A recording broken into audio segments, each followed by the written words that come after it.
because we wanted to have our first event in the night focused on kind of transitioning from just a group that sits down and meets to more of a culture of what we call doers, we thought who better to invite than Nelson to talk about how we can kind of spur that process in the group here. And then we'll proceed to do some activities, and then hopefully we can come up with some great ideas that will help change the future of Rochester. And one of the things that I'm going to share a bit in the short time I have to just set up the more active part is just to give you some thoughts on how, if Rochester is going to change, how so much of this in my mind is about culture and it's about how individuals think about Rochester being different. One of the things that Jamie has as objective tonight is really thinking about how do we create an entrepreneur community in Rochester. And so there's a lot of things going on around the country. So everyone always points to Silicon Valley, but there's things in Kansas City, there's things in Texas. I mean, Google's putting wire everywhere. So there's a lot of different places in the country as well as around the world where they're really embracing the fact that you've got to innovate. Because even in the situation that we're talking about, we could have the best plan to do destination medical and transform this place, but if we don't understand stakeholders' elephants and figure out ways to figure out how do we basically feed each of these key stakeholders for what's in it for me, it's going to be very difficult to make transformation. One of the things about entrepreneurs is they actually have more dots to connect. So there's a bunch of books out there, including Jonah Lehrer's book called Imagine, and what they've started to find is that people that are innovative tend to have more dots to connect. They have different experiences. They interact with different people. So they're not essentially in this very small bubble where they only know what they know. They always are continually trying to expand their horizons. So for example, when you take creativity tests, people that have traveled a lot actually do better on creativity tests because they just have had more experiences. So associational thinking is one of the things that's important. And for example, gatherings like here, or the Cube, things like that are all actually very important foundations to create the culture that we're trying to achieve because it helps flow the associational thinking part so we're not all sitting on our own and we're basically increasing the diversity of our experiences. What can we be doing to identify the spots in our community that work and basically learn from it and duplicate it? So it's no different than if you're in companies and you're talking about Lean Sigma or best practices, not really that different, right? It's not earth-shattering.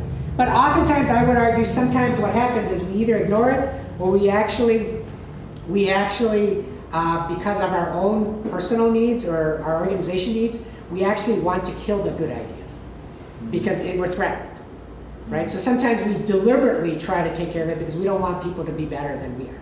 So again, to me, a lot of times, a lot of these things come back to my child psychology background.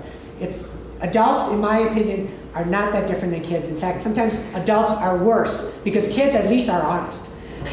As we get older, we tend to find all kinds of good rationales and complicated scenarios about why we behave badly because we feel bad about it. Kids just do things and they say it like it is. So that's one of the things I want to leave with is what are the bright spots and what can we do to actually enhance those bright spots and duplicate them. Small little things that have a huge impact. That oftentimes we naturally think that if there's a big problem, we got to throw big plans and big bucks at it, but often it's the simple things. It's very easy when you're looking at something that's as big as what Destination Medical and all these things happening, it's very easy to start putting a whole bunch of structure around it. Now you need structure, I'm not saying you don't have any structure, but there is a danger that you put so many structures and regulations and layers, you actually make things worse than better. And so as an example, when I do this talk, like I worked at Medtronic, right? I always tell people, it's like, well, think of the quality system we have for the FDA. Every time something goes wrong, we add another procedure. My guess is most people that work in highly regulated industries, no one actually knows what the rules are. Because there's too many of them, and every time something goes wrong, we just add rules. So that's why basically we become stupid and we check the boxes, but we actually are not making things better. So that's one thing to think about as we go forward is how, are there ways we can be comfortable with the fact that maybe fewer rules might not be a bad thing. It's really hard. We don't have enough money. If we had more money, we could do more things. That's another thing that the innovation literature is showing more and more, that actually oftentimes the best innovations happen when you don't have anything. That more money is not the solution. In fact, if you look at Bose Allen and McKinsey, it gets shown over and over again that companies that spend more money in R&D aren't necessarily growing any faster and/or aren't actually more innovative. You certainly need some resources, but oftentimes it actually makes things worse. Again, that's where bringing in people with a different mindset that hasn't been doing the same thing over and over again. Oftentimes what happens is the expert's not the one that's going to give you the innovation, because they grew up in that certain mindset of how you do things. So, another challenge we face with any of these things is a lot of the things that we're going to be trying down here, my guess is we need to be comfortable with just trying stuff and getting it wrong.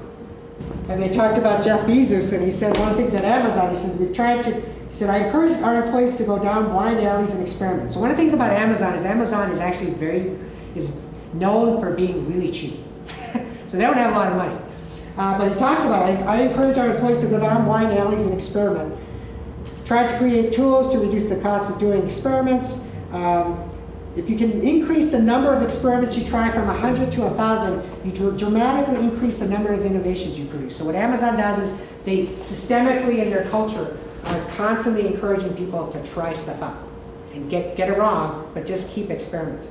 So the point is that it's about the liquid network. It's about forming communities where people are bumping into each other. For example, they talk about Silicon Valley. Everyone talks about that place. There's been studies on why that community has always tended to have this success. And one of the things that they discovered is that when social scientists have done research in social networks and things like that, is that the cultural norm there is that you always share. So for example, if you think about going out there, people will move jobs every 2-3 years. They'll go from Facebook to Google or anything. But they continue to go to bars, sit down, talk shop, and not say, you know what, I can't talk about that because that's proprietary. They have a culture where, yeah, they do have limits, but in general, the general culture is to share because you want to learn from each other. In fact, they've done studies of different cities. They did this quarter in Boston. And what they found is that Boston had a great deal of innovation going on, but then when the general data and the digital equipments came up, the one thing that killed that area for innovation was they lost that ability. Because then when those corporations got big, they put all of these rules around proprietary nature, can't share, you can't talk to each other. If you leave the company, we're going to go after you because of non-disclosure, right? The fact that they did those things actually is what killed their innovation. Where Silicon Valley still has a tradition of sharing to a great extent.